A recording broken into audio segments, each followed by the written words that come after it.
Everyone, this is Direwolf20, and welcome to episode 53 of Direwolf20's Let's Play series, where today I am mining up a storm, apparently. Ooh, look at that thing go. Oh, it's so cool. That is awesome.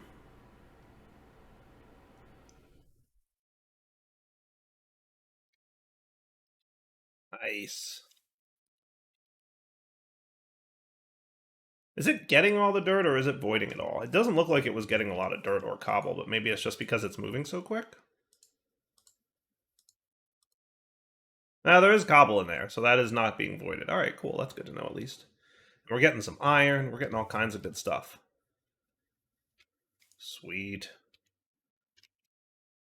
But we are a little bit tight on the extractions, a little too slow, which is kind of funny. So we might need to handle that a little bit. Among other things, which I'm sure are also slow, like power. Yeah, I think power is on our to-do list for today. Yeah, you can hear our dudes coming in, right? Yeah, we got the gem online. He's charging up a bunch of stuff. You know, I could probably speed this up, because there is a way with laser I/O to make these things go even faster. So right now we're extracting 64 items per tick. We could do more. Should we take a look at that? Alright, so the first thing we're going to need is, from laser I/O, some overclockers. And what this will do, as we know, is speed up the rate at which cards can extract. Now, what I'm going to do is demonstrate this a little bit by throwing another item card in here, setting it to an extract card. I'm going to put my overclockers in there, and then you're going to be full speed, okay? Now, if we watch this, and I'm going to go turn on my quarry, and maybe what I should do, let's do this. Let's do a receiver and transmitter. Does that sound cool? I think that could be cool. I want to add a couple things to the craft here, specifically comparators and machine bases, and I think you also need to know how to make redstone torches. Just so I can kind of auto-craft this stuff as needed. Always a nice thing to be able to do. Okay, let's try that again. Nice. Receiver, transmitter. Okay. And now what I'm going to stick down here, let's see. Maybe I'll put it right here. Would that be cool? Transmitter? Boom. There we go. And if I link this guy, channel set to 5, perfect. And then I can have a lever. Now, in theory, I set up my receiver, like so. And then I pop home. And then when I flip the lever, we should be getting stuff. Now, you'll notice that only one laser is running at a time. That's the way laser I/O is designed to work. Only one of these cards can be operated on per tick. Now, insert cards do not operate. They just receive items. But stocking cards and extracting cards will. And only once per tick can a card operate in a node. So, right now, if this card operates, this one will not. And this card basically always operates. Now, if these had filters or something, that would change. If they were, you know, an energy card or a fluid card, that would be different, right? But generally speaking, only one card can operate per tick. Unless you get yourself a node overclocker. Now, what these guys do is they overclock the side of the node that they're inserted into so that more than one card can operate at a time. And that's what this slot down here is for. So if we put that in there, and then we start receiving items, you'll notice that both lasers are running now. And hopefully we'll keep up with that. But if we need a third, not a problem. If we need a fourth, not a problem. How cool is that? Not too shabby. And because it's all going into the inserter, it's not a big deal. Now, the inserter's having a little trouble keeping up, it looks like. But, you know, that's okay. We can always throw down another inserter and, like, you know, do something about that. If we wanted to. We could have another interface.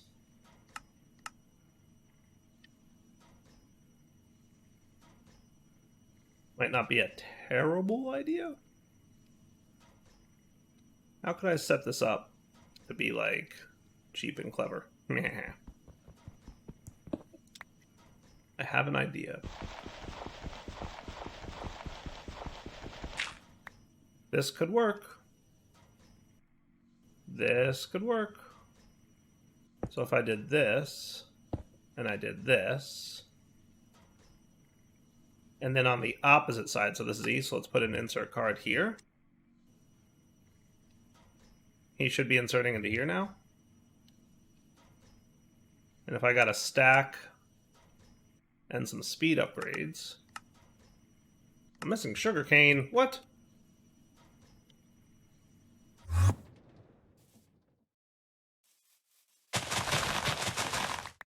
Things I need to automate.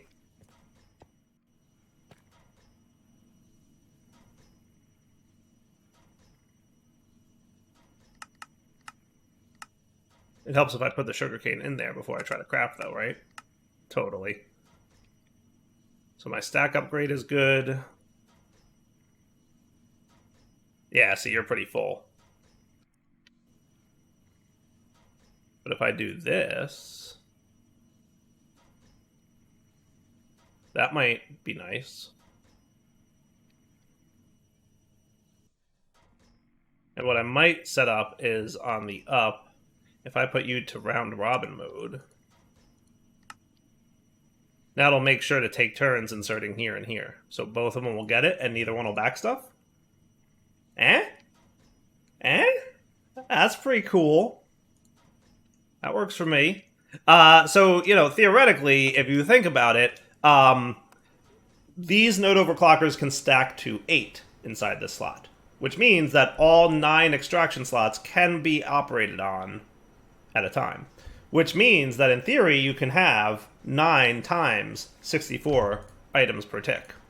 It's probably a little OP, but also fun. Why is it that any given moment I look around and there's just Endermen everywhere? You know, like, everywhere. I feel like there's always Endermen hanging around, and I don't know why. Somebody theorized that, like, FTV is trolling me and snuck, like, a sneaky mod in there that makes Endermen spawn around me more often, but FTV insists that didn't happen. I couldn't tell you. Alright, so now that we have that cooking, we should probably concern ourselves a little bit with power, because as we can see, we're hurting for power.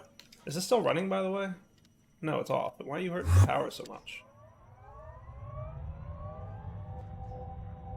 What's draining so much power?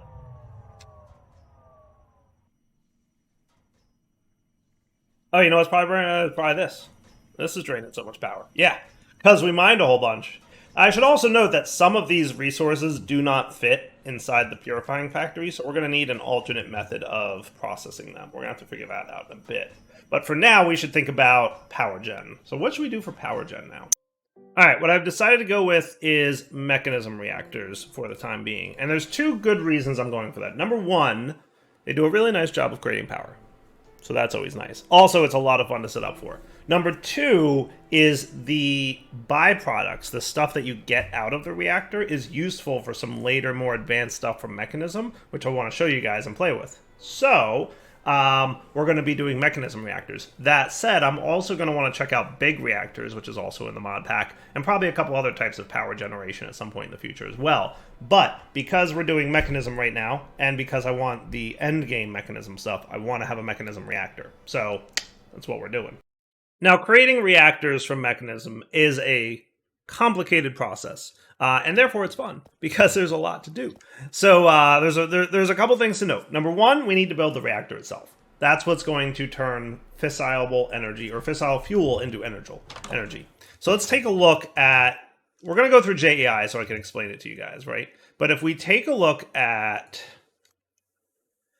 fissile fuel, that goes into a multi-block reactor, okay? And the fissile fuel will go ahead and combine with usually water or some kind of fluid, or sodium, which we would talk about another time, but usually water is how you would do this. And when it combines, it will generate steam and nuclear waste. Okay, so input is water, fissile fuel, output is steam and nuclear waste. Now the steam can go into a steam turbine, which we're going to have to make, right? If we look at turbine, that's another multi-block machine from Mekanism. Okay, the turbine accepts steam, spins a rotor, and generates energy. Okay, so fissile fuel turns into steam and nuclear waste. The steam turns into energy, and then it cools back down into water, so you can create a closed loop between the fission reactor and the steam. So just, the steam turns back into water, turns back into steam, turns back into water, turns back into steam, etc., etc., etc. So that's part one, okay?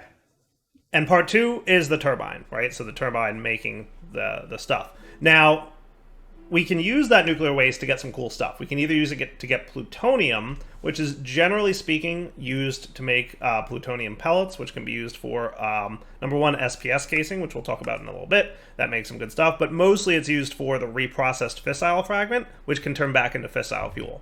So if you're low on fissile fuel generation capabilities, plutonium pellets is not a bad way to go. You're also going to want it for the SPS casing, which will make some really cool stuff later on. The other thing we can do with this nuclear fuel is create polonium, which is a very nice resource. It's used for a lot of end game cool gadgetry from Mekanism. So like the very late stage Mekanism stuff, the things that are like super expensive, are going to need polonium, including a really powerful armor set called the Mecha Suit. So cool stuff to check out there. And I never did check out like the cool armor set from FDB Industrial Contraption, so maybe we'll make both of those and compare them and see how they both look and work.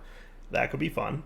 That could be fun. But there's a lot of neat stuff that you can make with this. Now, those SPS casings, by the way, can be used to make antimatter. That is made from the supercritical phase shift, the SPS, which is a multi-block. That'll turn polonium into antimatter at a rate of 1,000 to 1. And that antimatter is super rare stuff, but you can do some cool things with it. Just some neat things all around. And you can also use the antimatter pellets. You can compress down the antimatter into pellets, and those can be used for some really late stage stuff. So like super endgame Mekanism, really cool things, right? So anything that has antimatter in it is like really advanced stuff. This basically like lets you fly when you're in the mecha suit. There's a couple cool things you can get with it. So we're going to check out all this stuff throughout the series. But first things first, we need to create a nuclear reactor. Then we need to build the steam turbine. Then we need to create fissile fuel. We haven't even talked about the fissile fuel production line. Now, before I build this, I want to encourage you guys, find a place that's not too nearby. Because if you make a mistake with nuclear reactors and Mekanism, it's not great.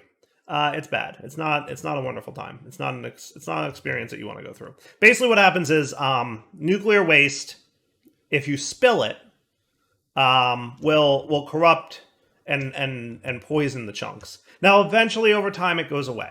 And there's also cheat commands you can use to make it go away all at once. So if you guys want to, cheat your way out of your problems, that's fine. If you do spill it, just wait, and eventually it'll expire. It'll be fine.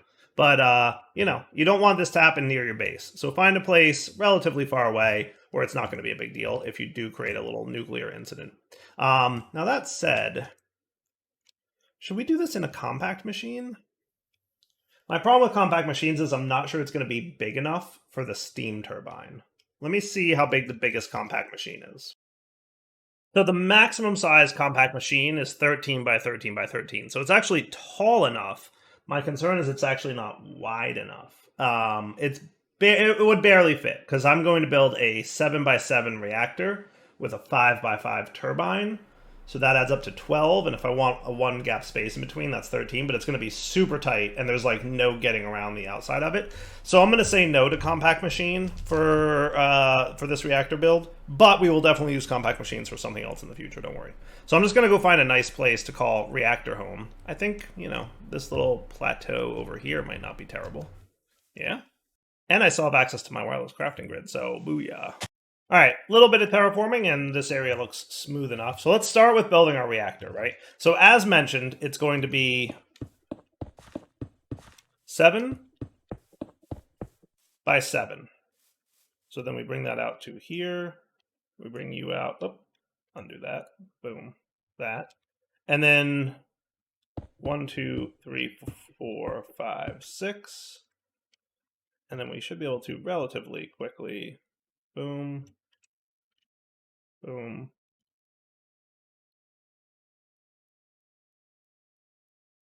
Sweet. We had just enough. Perfect. I mathed correctly. If you take 5 seconds to do the math on how long it, how many items you need, it's not bad.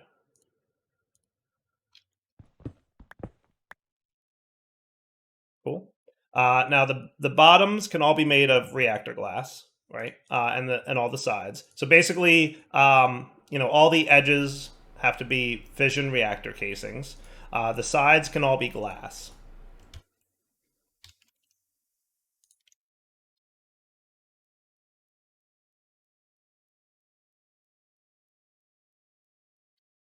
And that should be, for the most part, a valid fission reactor. But there's a few more pieces we need, and we will get that after we sleep through this here night.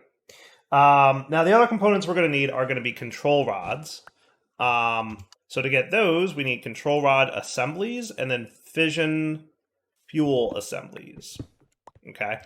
And the control rod assemblies go in a pattern like so.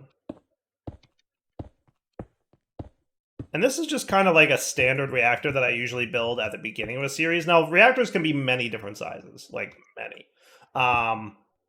2, 3, 4. Okay.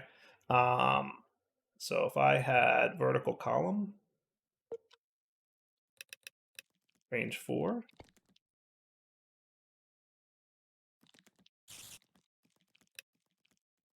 Probably because place on top isn't on. Yeah, there we go. Now, so like I said, this is basically a standard design that I go with. There's many different ways to build this. You can kind of come up with whatever patterns you like. There we go. And then we fill in our reactor glass again. And the red particle effects means that this is a valid reactor, which is cool. Now, it's valid in the fact that it's formed. It's invalid in the fact that there's no good way to get fuel or water or anything else into it. So we're going to resolve that issue real quick by setting up a couple fission reactor ports. Now, the fission reactor port is going to allow you to insert or extract fluids. Now, did I ever make that doohickey from Mekanism? Did I ever make the configurator? I feel like I didn't. Did I ever make a configurator? I guess the answer to that is no. Do I need to have these batteries in my inventory anymore? Probably not. Yeah, I'm not seeing a configurator. I also don't think I need iron tools in my inventory anymore. There's a lot of junk that I hang on to, and then, I realize I don't need. So the configurator is kind of like the wrench for this mod.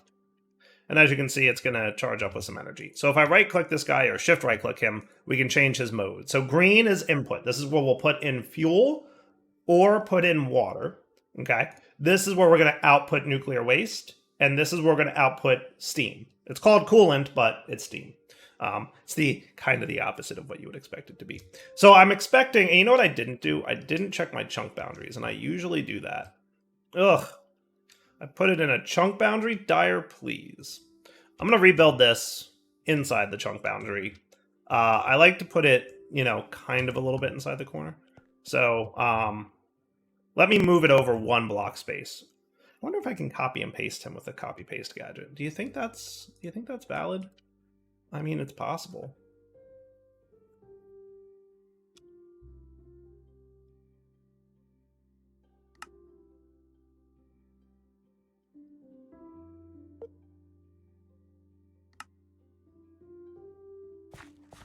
If I did this and that, possible. I guess we'll find out. I mean, it seems like it's cool.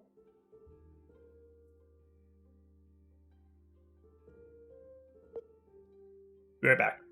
All right, let's see what happens.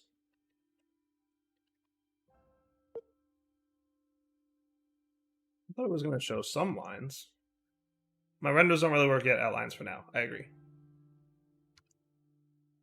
I thought rendering was working. Didn't it work earlier? Or am I crazy? Oh, wait. Hold on. I bet it's... Make adjustments. There we go. Yes. Okay, cool. All right, there we go. Okay, that works. So if I do that, hey, sweet. That actually worked. Okay, I'm impressed. Did not expect that to work, but okay. So anyway, let's put you back in input mode. You even copied the fission reactor setting? That's kind of cool. I assume that's a different block state, and that's why that worked. But, we'll see. All right, so let's go over the basics of a fission reactor. Currently, it's disabled, which is fine because there's no fuel or coolant at all. We can see the burn rate, like how quickly it burns fissile fuel, which we can change by just setting this number in here. The max burn rate is 52. The min is 0.1, or that's what it's at least currently set to. Currently, it's set very low, which is good because we'll talk about in a minute what happens if you overdo it. Your temperature goes up based on your burn rate. So the faster you're burning fuel, the more temperature or heat you're going to create. And if you have enough coolant in there, it's not a problem. But if you don't have enough coolant, it quickly becomes one. So you want to make sure to keep enough coolant in there. So we need to get a lot of water. And I'm told that there's a sink in the pack from the multi-block kitchen mod, which is kind of cool because sinks are a nice way to get things going. So let's get some clay. Turn it into some blocks of clay so we can get our first sink. Sinks are a nice way to get basically unlimited water. So if you want unlimited water, which in this case we do, sinks are a good way to go. You can also go with pumps. There's like obviously a handful of ways to get infinite water. But sinks are like pretty cool. Pretty cool approach to it. So if we make our sink here, these guys are neat. And I think you can, with a bucket maybe? Oh yeah, look at that. Sweet. I like it. I should set up some kind of teleporty way to get out to this thing, but we'll figure that out in a bit. First things first, get things built. Then maybe build a building around it. Then maybe, we'll figure it out from there. But let's play around with this a little bit. So I know we want to get water in there, right? So first things first, let's use laser IO. And I know I'm probably going to want some nodes and stuff. So on the down face here, we're going to want an extractor. And I'm going to want you to do all the things. Now, obviously, with this guy set, with his current settings at 1,000... one bucket every 1 second, it's going to be a little bit slow. So let's see what happens there. So on the opposite side here, we're going to be inserting fluids, and we can see that we're slowly filling up this fluid tank, which we can barely see because it's very small. So let's check out laser IO. Do I have the things for the... Okay, no. Let's get like a bunch of you going. Probably going to want more than that.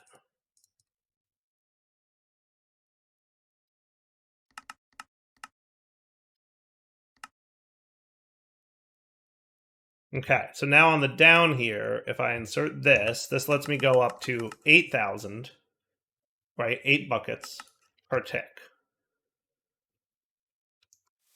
Wow, that's pretty fast. That is not bad. That's not bad. But don't forget, if we wanted to, we could totally do this, right? And then on the down, give you a node overclocker. Now we've got 16 buckets per tick. This is looking good, right? On the down. So I'll put a second one in there. Extract. Oh yes, now we're cooking. Oh, that's cool. That is cool. I like it. That should fill up my coolant tank pretty quickly. Now remember, this does form a closed loop, so we should be cool with this, but we're gonna see. I'm gonna use laser IO for this one a little bit and just kind of see how it plays out, because part of me wants to make sure that laser IO can handle the shenanigans level of transfer speeds that some of the mechanism stuff needs, because mechanism needs some really fast transfer rates. So laser IO being able to handle that would be nice, right? It sure would be. It sure would be. All right, not bad. Not bad at all. So now he's going to fill up, and in theory, y'all should stop with your particles now. There you go. Booyah. Sweet. I like it. Now, keeping this here is a good idea, because you may eventually run low on coolant. And if that happens, bad times. So make sure that you keep that in place. All right, so the next multi-block we're going to need is going to be a bunch of turbine components. Now, you can find the numbers online if you go Google for them. I'm just going to make the number that we're going to need. Again, just like with reactors, you can have multi-block turbines of many different sizes. They can get really big. I'm making like pretty much one of the smaller sizes of turbines, but it should be a pretty efficient one. So we've now just hit a point where we ran out of iron. So I just turned on my my processing thingy again. So we're going to get hopefully lots of iron here. That'll be nice. And then how's everything else doing in terms of stuff? Not terrible. Good. All right, just keeping an eye on resources. Because obviously, you know, we're making more power so we can mine more. But obviously we're using a lot of resources to be able to mine more. So with this thing running, oh wow, yeah, no, we're definitely burning way more power than we can produce at the moment, but not to worry. Hopefully soon that won't be too much of a problem for us anymore. All right, so I think I've got everything I need. Let's see. Didn't I ask for turbine blades? Yes, it is scheduled to make things. Like, are we out of coal or something? We might be. Is that possible? Is it even possible that we're out of, or is that, are we out of charcoal? It might be charcoal. Did I use charcoal for that thing? Is that what I did?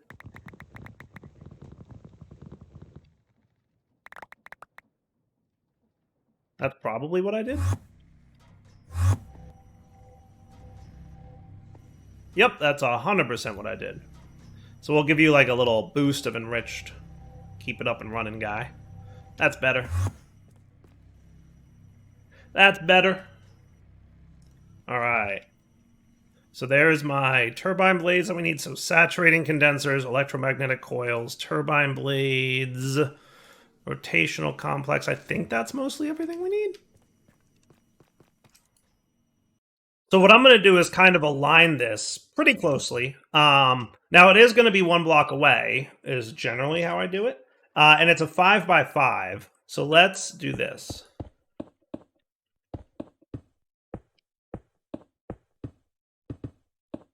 Okay.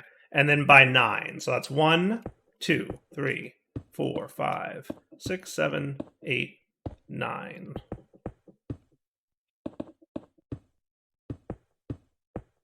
And again, this is my standard, like, entry-level, early game setup for these things.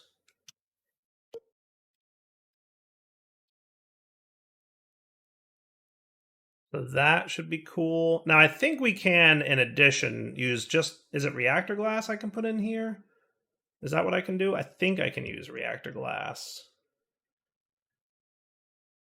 As many others. Or is it structural glass? It might be structural glass that I need to do with this. So that would be, let's see, 3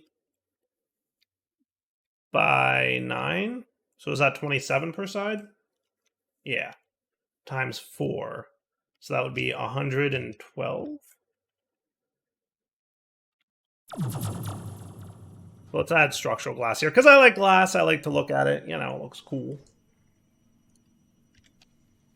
But we're also going to want a bunch of turbine vents and casings. So let's start with like 100 structural glass, and we'll go from there.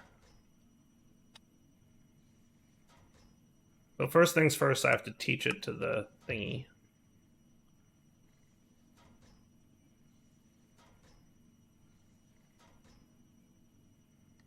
And then we'll go with like 100-ish. And we'll see if that's enough. Now, while that's cooking, I'm going to get ready to build the rest of this thing. Because there's a bunch of different components that have to be placed in kind of a specific order. So first off, along the top goes turbine vents. Okay, these go all in the roof. Okay. And then on the sides, and then casings go there. So 1, 2, 3, 1, 2, 3, 1, 2, 3. And then casings would go in the front, and then 1, 2, 3, 1, 2, 3, 1, 2 turbine vents here. And that's cool. Now, saturating condensers go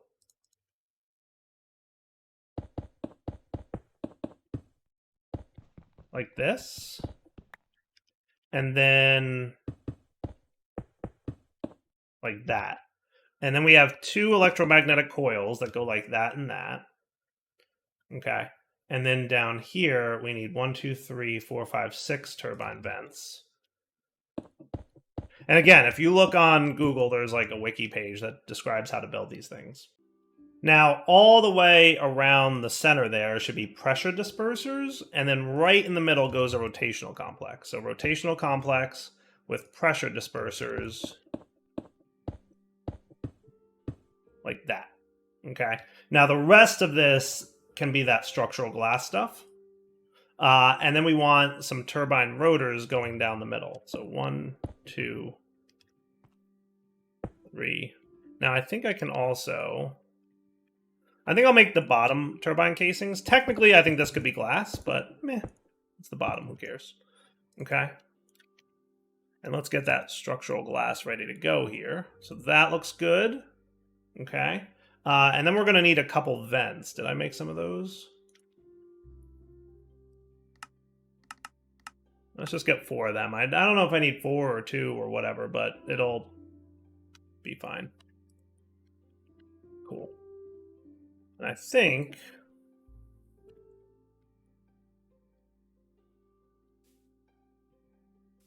I can do that.